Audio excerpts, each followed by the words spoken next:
لقد كفر الذين قالوا إن الله هو المسيح ابن مريم وقال المسيح يا بني إسرائيل اعبدوا الله ربي وربكم إنه من يشرك بالله فقد حرم الله عليه الجنة ومأواه النار وما للظالمين من أنصار.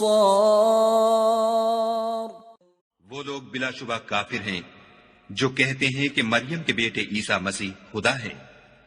حالانکہ مسیح یہود سے یہ کہا کرتے تھے کہ اے بنی اسرائیل خدا ہی کی عبادت کرو جو میرا بھی پروردگار ہے اور تمہارا بھی، اور جان رکھو کہ جو شخص خدا کے ساتھ شرک کرے گا خدا اس پر بہشت کو حرام کر دے گا اور اس کا ٹھکانہ دوزخ ہے اور ظالموں کا کوئی مددگار نہیں. They have certainly disbelieved who say, Allah is the Messiah, the son of Mary, while the Messiah has said,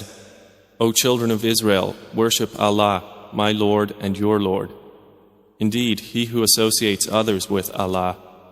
Allah has forbidden him paradise, and his refuge is the fire, and there are not for the wrongdoers any helpers.